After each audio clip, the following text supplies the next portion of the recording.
Hello, everybody. I'd like to continue our treatment of early Greek philosophy with a presentation of some of the main ideas in the philosophy of Aristotle. We see a bust of Aristotle here along with his years, 384 to 322 BCE. It seems that his death in 322 kind of also marks the end of what we've been calling the golden age of ancient Greece. This is just a review that we presented previously, but just to reiterate, we began our introduction to philosophy with the Western philosophy with our look at the Greeks. We started with the pre-Socratics, the very first philosophers in ancient Greece. And then we moved on to the time of Socrates and the Sophists in the city of Athens. And then after Socrates, we've been looking at Plato and Aristotle. Last week we looked at Plato. This week we're going to look at Aristotle. And just again, I mean, in each stage of the development of philosophy, different questions are being asked and reflecting different interests of the philosophers of that time.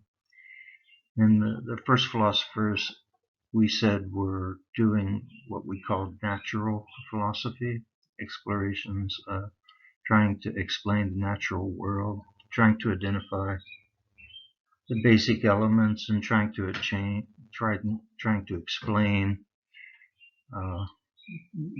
change. Socrates and the Sophists in the next stage shifted their interest and their questions more towards the inner world of human beings and wanted to know what can we legitimately know, and in particular, what can we legitimately know about what the best kind of life is for human beings to try to live. So in the first stage of philosophy, you'd say the philosophers are interested in the external world. In the second stage, they're more interested in the inner world of human beings. And then when we talked about Plato and Aristotle, we just say here, we get a kind of expansion of the scope of philosophy, and to the point where it includes the full range of possible philosophical questions. And we said that Plato offered a complete kind of systematic view of this whole range, and Aristotle is going to do the same. Wanted to revisit once again the site for the activities of Aristotle and Plato and also Socrates, and that's in the city of Athens. And this again is a rendering. I think the artist is Lee Van Klins, a kind of rendering of the Acropolis, and it's just a kind of inspiring picture, and which captures something of the atmosphere within which these philosophical activities were taking place. I thought it would be interesting to include some biographical information about Aristotle. He certainly had an interesting life. He was born in Stagira, which was in northern Greece, and it looks as though his father was a physician in the court of King Philip II of Macedonia. Aristotle's parents died when he was just 13, and I think a guardian was appointed to look after him. At the age of 17 or 18, he went to Athens, south to Athens, and joined Plato's academy, Plato's school. And he continued his studies there for the next almost 20 years. Now that's a long time to be in school, you might say, and but clearly Aristotle was developing his own interest as well as learning whatever Plato could teach him. He stayed there, and until maybe I think I got here 348 when Plato died. There's one of the stories is that Aristotle was the most prominent student in that school, and might have expected to be put in charge after the death of Plato, but for some reason or political reason or other, one of Plato's nephews ended up running the school.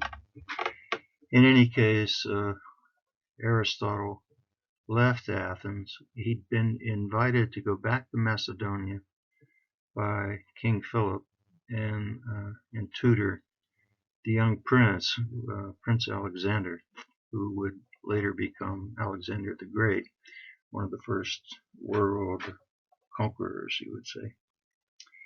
And he continued there until maybe 335, so that's a little over 10 years. And then he returned to Athens and established his own school, which was known as the Lyceum. Eventually, there was some conflict between Macedonia and the rest of the Greek states. And we'll see that Alexander probably plays some role in that. But when there was anti-Macedonian feelings in Athens against Macedonia, and Aristotle was afraid that he might be persecuted as a result of it, so he left the city again and went back to Macedonia. In one of his famous quotes, "Lest Athens sin twice against philosophy, as they had done with when they executed Socrates." So he ended his days in Macedonia. But when we said that both Plato and Aristotle expanded philosophy to its full extent, and that's certainly the case in terms of the material that was left behind. And Plato's body of work consisted mostly of these dialogues that we talked about, and we said that maybe there were 24 of these dialogues, dramatic presentations of philosophical discussions. And it was said that Plato also had, the dialogues were intended for public consumption, so they were like a dramatic form and kind of more readable than lecture notes or something like that. And that Plato also would have had lecture notes, but somehow they were all lost in time. It was just the opposite was the case with Aristotle. So apparently Aristotle also wrote dialogues, dramatic presentations of ideas and conversations, but none of those have survived. But what we do have of Aristotle are his lecture notes, or notes that his students compiled, and it's a pretty extensive body of work. So you get an impression of two really different kinds of writers, but it may just be that a lot of the difference has to do with the kinds of materials that have come down to us in history. Aristotle was clearly more interested in the sciences, and although he studied with Plato all those years, when he separated from Plato, he really concentrated more completely into the kind of natural sciences. And the list is pretty impressive, so, which I've provided here. And that includes physics, biology, zoology, metaphysics, logic, ethics, aesthetics, poetry, theater, music, rhetoric, psychology, and politics. And that Aristotle laid the groundworks for all these different disciplines, many of which didn't even exist, before his work. And his work was really considered the authority in these natural sciences, maybe you would say. I mean, for a very long time, for almost 2,000 years, it's hard to imagine that if people going forward for almost 2,000 years would look to Aristotle's writings as a guide to how you should pursue these different scientific interests, physics, biology, zoology, all these different things.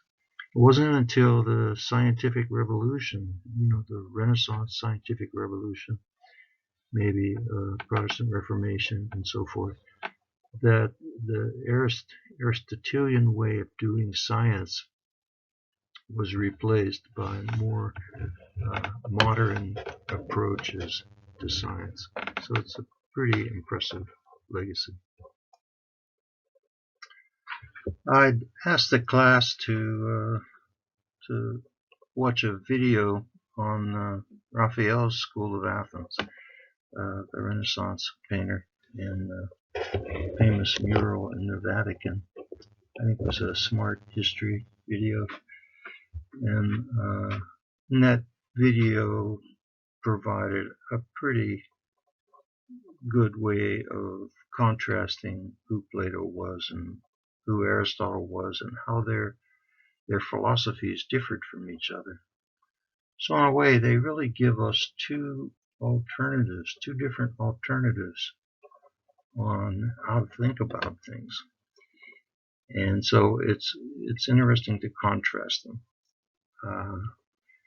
To begin with, if we talk about Plato, and it seems fair to characterize Plato as an idealist. And for him, the most real things were the forms. And the forms weren't physical things, they were intelligible entities, and they existed in a world beyond the world that we're familiar with, the world that we live in. So somehow everything comes from this higher realm, and the forms. And so that's kind of what Plato is aimed at all the time, is trying to understand these forms. In order to have knowledge about things, you have to kind of move beyond the sensible world, the physical world that we live in, into a kind of world that's behind the physical world that kind of explains it. So he's kind of otherworldly oriented. You could say that's certainly different from Aristotle's approach. In the video or in the School of Athens, you see Plato has his right hand sort of pointing upwards, indicating that's where we should look to understand things. Aristotle, on the other hand, has his hand pointed, his hand, stretched out right in front of him, kind of to indicate that, look at this world. This is the world. In order to understand this world, look more closely at this world. So we call Aristotle a realist. And for him, his primary focus was always in trying to understand the world that we actually live in, and not trying to look beyond it or behind it. You can say, and I'll do this, give another way of looking at this in a few moments, but for Plato, the forms were considered more real than particular things.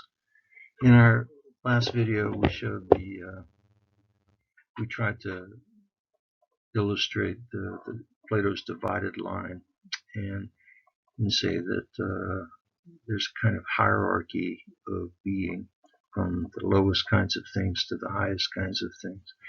And the forms are always the most real kinds of things. Particular things have a lesser degree of reality. They are what they are because in some sense they participate, the forms participate in them. For Aristotle is going to disagree with that, and for him the most real things are always particular things. And, you talk about the form of a table, but an actual table, in front of you has more reality than the idea of a table for Aristotle. Again, you sort of want to understand what a table is, you look at real tables. So Aristotle gives us more of a kind of scientific way of looking at reality. And it looks like, it's hard to say that Plato was religious, but there is a kind of emphasis on spirituality, or this idea that there's an invisible world, which is the higher world, where everything comes from. So you could say his philosophy looks as though it tends more naturally towards religion. So you get science and religion. In Plato, you can see some of the ideas, the impact of his distinction between physical reality and intelligible, the things of the mind. And for him, like when you try to leave the cave, you're trying to leave the physical world, so that, which kind of means you're trying to purify yourself, separate yourself from your sensations, so that you can understand things more clearly with just the mind by itself. And for him, that means the mind is like the things that it's trying to understand. The mind is an intelligible thing.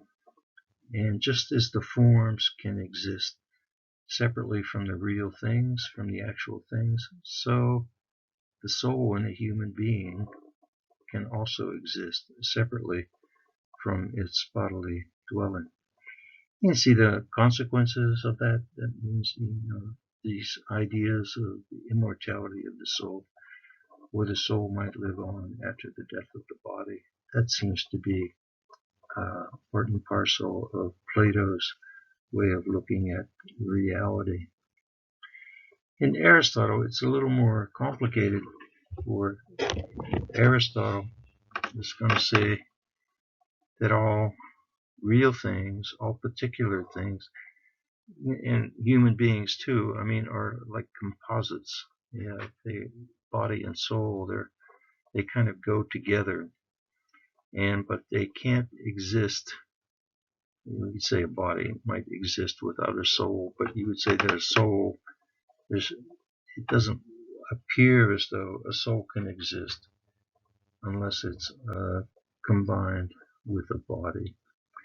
So again, this idea of understanding things, and you say, in both cases, it's all about trying to understand the truth of the world that we live in. And so you say we're similar to what it is that we're trying to know. So we're not trying to know ideal entities and so forth. We're trying to know things that have a real existence, have a body mixed with form. And that's our nature as well. We have a body and we have a form, but they're composites. They're not sort of separable. That means that life after death becomes more questionable.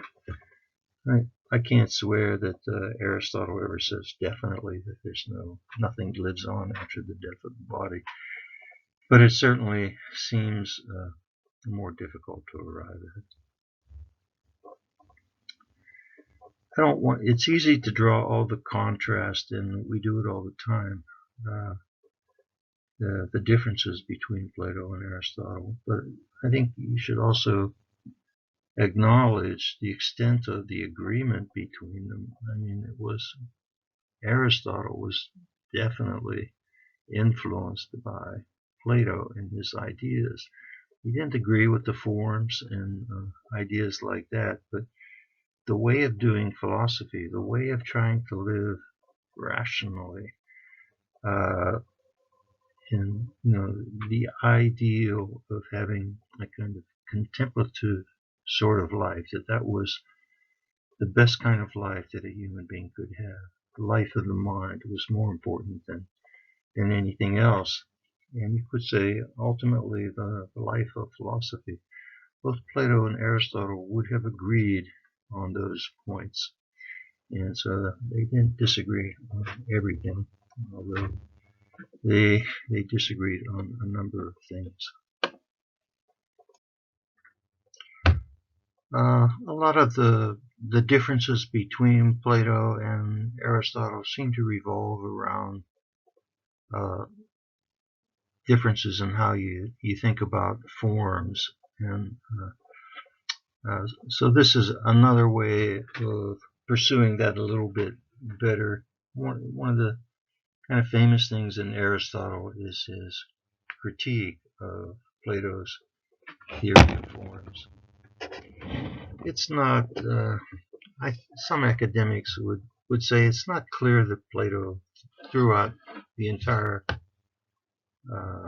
length of his career, believed the same thing about the forms, or that he may have thought differently about the forms towards in his later period.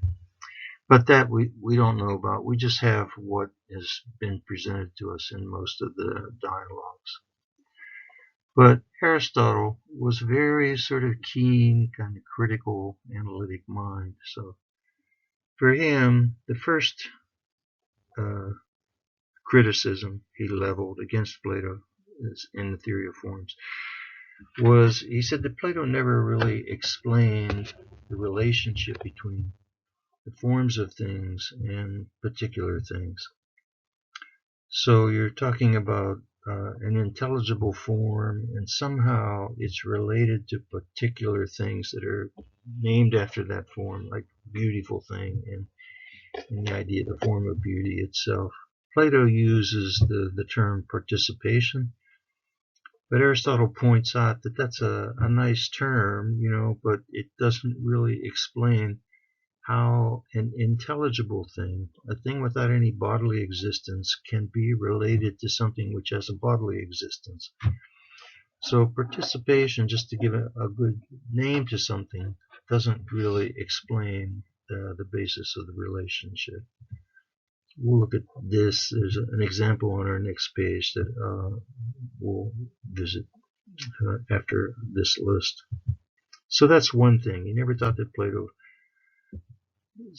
was able to explain the relationship in a satisfactory way.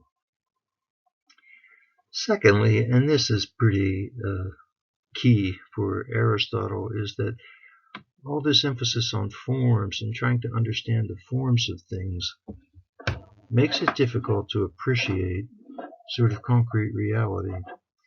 If, as is indicated, Plato is always trying to look above, look to a realm beyond the realm that's right in front of us, that it makes it difficult to appreciate the things that are right in front of us in concrete reality. And that's really Aristotle's tendency is scientific. He wants to try and understand what's right in front of us. So why look beyond it in order to try and explain it? Why not explain it in terms of itself?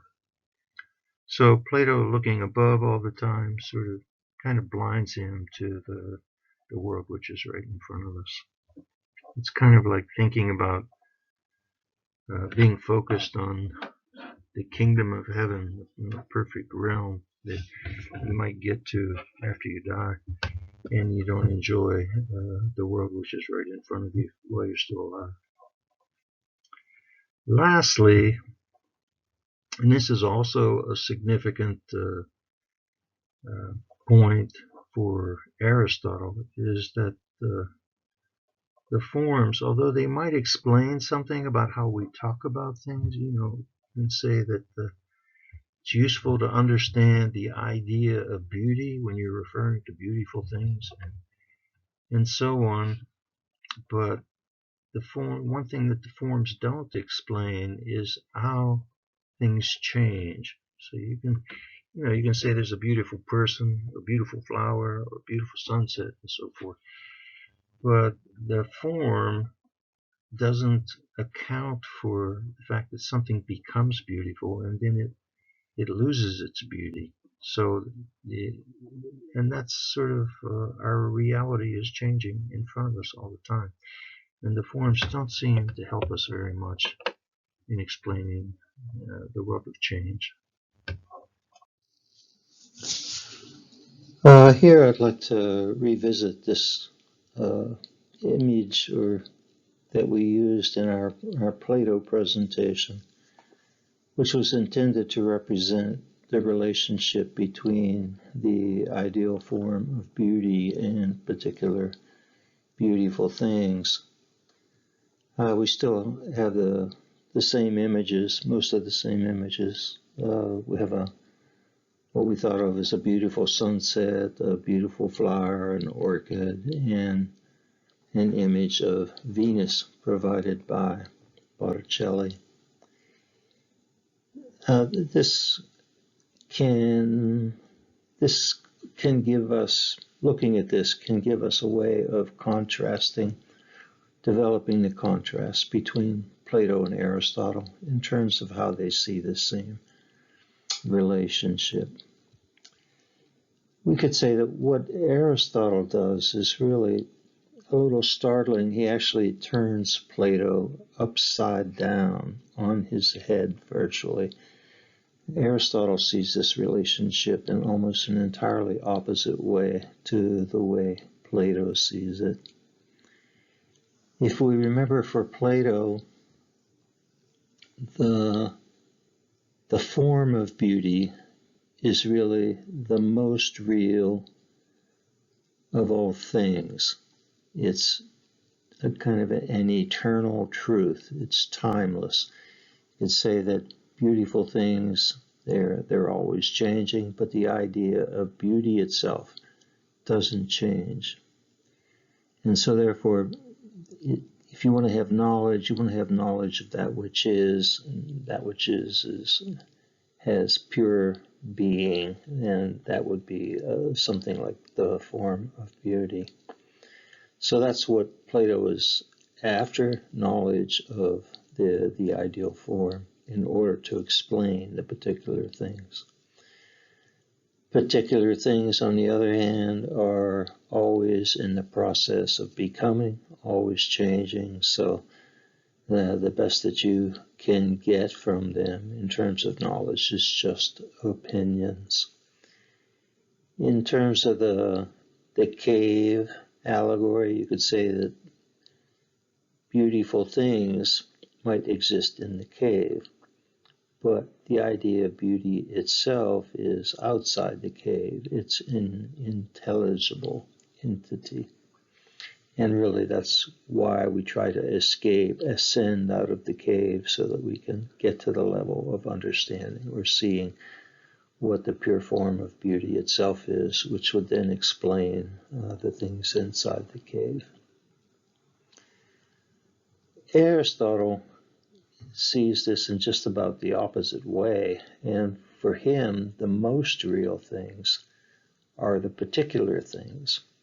Things like the person, if we can assume or imagine that Venus is a real person, that it's a real orchid, and that it's a real sunset, and so forth, that these are things that always have both form and a material nature, form and content, or they exist in the physical world. So they have a concrete existence. Aristotle doesn't deny that there are such things as forms, but he wants to think of them as abstractions. You could say an abstraction is literally to abstract, to pull out from, that when you abstract from something which has form and content, in order to see the form by itself, what you're left with is something that's less real than the concrete thing that you abstracted it from. So forms exist, but they always have a lesser degree of reality than the particular things. Particular things always have both matter and a form associated with them. So that's a pretty big difference between the two thinkers. You could say that Aristotle believes that forms are just abstractions. Or you might say, I don't know that Aristotle says this, but later thinkers are going to say that the way to think about forms is that they're really like universal terms. But exactly what that means will be a problem for generations of philosophers after the time of the Greeks. So, okay.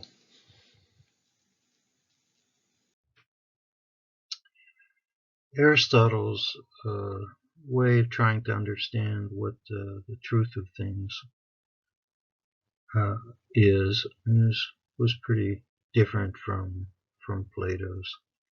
You say it was more of a scientific approach.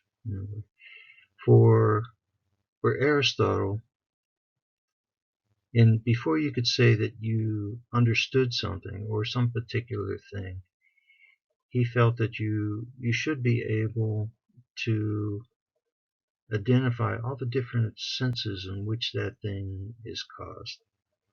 And Aristotle thought that there were four causes or four questions you needed to be able to answer about something before you could say that you understood what it was. The first of these was the material cause. So in order to understand something, you should know what it's made out of. What's the material basis of it? We'll give an example of these on the next slide. He does list here a formal cause, and this is Plato's term, formal, but for Aristotle, this is just one among other causes that you need to understand. And in a way, the formal cause, it tells us what a thing is. You could say it's the shape or the structure of something, but it might mean more than that as well. Anyhow, first you have the material cause, what something's made out of.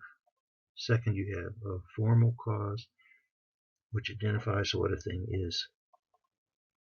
Thirdly, there had to be an efficient cause. And the efficient cause would tell you how something came into existence, how it came into existence, what directly brought it into being. And we'll look at that as well. So something more immediate. And the last cause, or final cause, and the Greek term here is telos, the final cause, has a number of different meanings. But Aristotle felt that before you could say that you understood something, you should be able to identify what its purpose is. So telos would mean purpose. It could also mean function, like what a thing is supposed to do. It could mean end, in the sense that what is something directed towards? What's its end? What is it moving towards? Or what's the aim of a thing? All these, the word telos suggests, that you're trying to answer a kind of why question. Efficient causality tells you kind of how something came into existence. Final cause, telos, sort of kind of answers the why something exists the way that it is. So we'll look at some examples, and maybe that'll help illustrate these a little bit. This is an example that you could use to explain the four causes. I can't remember exactly if this is the one that's in our textbook that's suggested, but it might be. Anyhow, I'll put a picture here of Michelangelo's famous statue of David in all his nakedness. And so you say, okay, this is a famous statue. So you want to try and understand what it is. What's its material cause? You say it's made out of marble. And what is it? It's a statue of David. And it's Michelangelo's vision or version of the biblical figure David. How was it brought into existence? What's the efficient cause? You say, well, the artist made it, or more technically, you could say the artist made it with through the use of his chisels, his hammer and chisels on the stone, and sort of carved this image, and that's how it came into existence. You say, finally, why did he make it? It was made to be an object of beauty for people to enjoy, for aesthetic appreciation, a beautiful object. So then that gives you some application, of these four causes. You can see that really the ideas here, and this especially the idea of a final cause or a telos, is easier to apply to things that are man-made. A statue, or you could say a bread knife and stuff like that. They were made for a certain reason. And so in order to understand what they are, you have to understand what the function of it is. So in order to understand a bread knife, you know what it's made out of, you know what its form is, you know how it came into existence. And then you have to know what its function is. It's supposed to cut bread and stuff like that. So answering these four questions works pretty well with man-made things. But Aristotle would have argued that these questions also can be asked about things in the natural world, that they also have a material nature, a form, and how they came into existence, and also a kind of purpose or function or aim, in that you need to be aware of in a way. He uses, like, what would be if you take an example of an acorn, for instance, which is one that Aristotle uses, you would say it's contained within the acorn. Its end is to become an oak tree, that there's something in the acorn that moves it towards the realization, to actualize a kind of potential that exists in itself in order to, when it's fully developed and has the right conditions and so forth, it'll become an oak tree.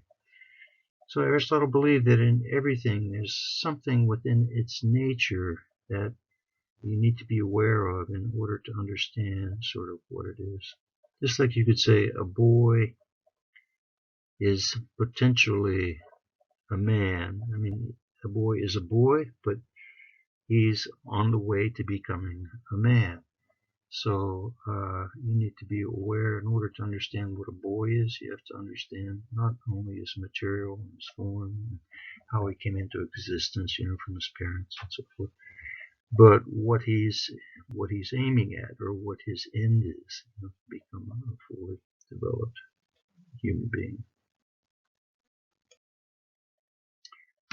This is our last slide. I thought I'd comment on this at least. And you say that Aristotle, not just Aristotle, but most of the ancient Greeks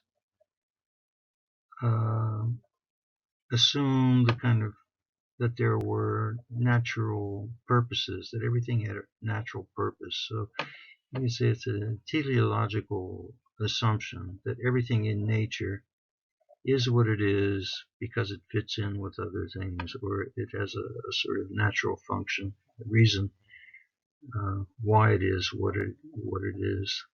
The exception to that would have been Democritus and the atomists, I would say. They wouldn't have assumed teleological assumptions. So you get a distinction, or it's useful to be aware of this distinction between teleological explanations and what we would call causal explanations.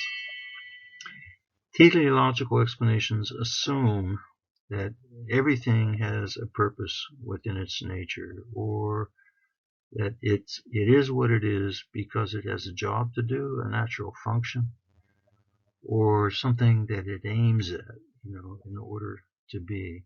And that, you need to be aware of that. You could say within a human being that almost everything, you say, what's the purpose of a human heart, for instance? You say, well, the purpose of a human heart, the function of a human heart is to circulate blood throughout the human organism. So you say the heart has a job or to do with respect to the whole person, and that identifies its function. So it has a kind of telos, which is related to how it fits in with the greater whole that it's a part of. So so this is an assumption that everything in nature has a kind of telos contained within what it is. And this is really on, the focus is on trying to say why something is what it is, or help us understand what something is. And it seems as though this would assume a kind of divine plan and of some sort. If you want to say that everything has a reason why it is what it is and it fits in with everything else, it could be that this is connected with the idea of a creator who made everything be in accordance with a rational scheme and so forth. I'm not sure that that was what Aristotle had in mind. I mean, it may be, and I'm not sure that teleology is confined to that kind of necessity. But it is a popular view that, like, if you don't believe in a god or intelligent design of some sort, it's that kind of goes hand in hand with teleological explanations. A more strictly scientific explanation of things, you would say, is a causal explanation. And causal explanations don't assume that there's a purpose in things. It doesn't look for purposes. Instead, this approach confines itself to focusing on how things come to be what they are, or how things happen, or how they work. As I said before, that's like, I think that's what Democritus would have argued, a case like that as well. Anyhow, it's an interesting distinction, and it seemed pretty common that the Greeks did assume that everything had within itself some sort of purpose, and that part of your goal in trying to understand things should be to identify what the purpose or the function or the telos of something might be.